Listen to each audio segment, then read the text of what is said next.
95.0 FM Nairobi, the station with a difference. Assalamu alaikum warahmatullahi wabarakatuh. Jambo na karibu kwenye mukhtasari wa habari. Jina langu ni Ramla Abdi.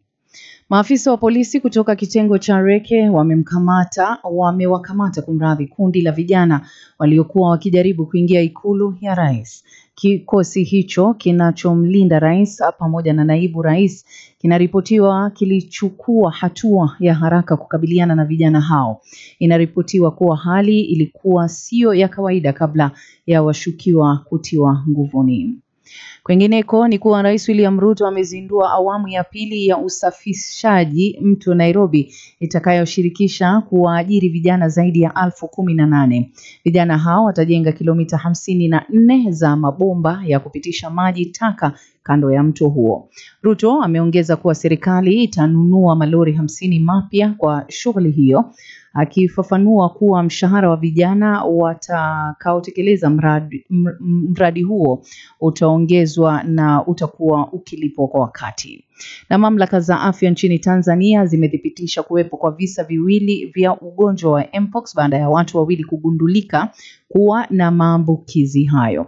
Taarifa iliyotolewa na Wizara ya Afya imeeleza kuwa wagonjwa hao walibainika baada ya kuonyesha dalili za ugonjwa huo, ikiwemo vipele usoni, mkononi, miguuni na sehemu nyingine za mwili, pamoja na homa, maumivu ya kichwa, vidonda kooni na maumivu ya viungo kama misuli na mgongo. Kwenye rubaa za kimataifa ni kuwa Ukraine inatazamiwa kupendekeza usitishaji mapigano ya anga na majini na Urusi katika mazungumzo yake na maafisa wa Marekani wanaokutana leo nchini Saudi Arabia. Kulingana na afisa mmoja wa Ukraine aliyezungumza na shirika la habari la AFP kwa sharti la kutotajwa majina, amesema nchi hiyo ina pendekezo ya usitishaji mapigano ya anga na majini, akiongeza kwamba hayo ndiyo mapendekezo yanayoweza kutekelezwa kwa wepesi, kufuatiliwa na pia uwezekano wa kuanza nayo. Mwisho wa mukhtasari wa habari, mpenzi msikilizaji, dakika zikiwa 5 zimetoweka baada ya saa 3. Bila shaka utaweza kupokea habari zaidi itimiapo saa 4 kamili. Jina langu ni Ramla Abdi, endelea kuwa nasi.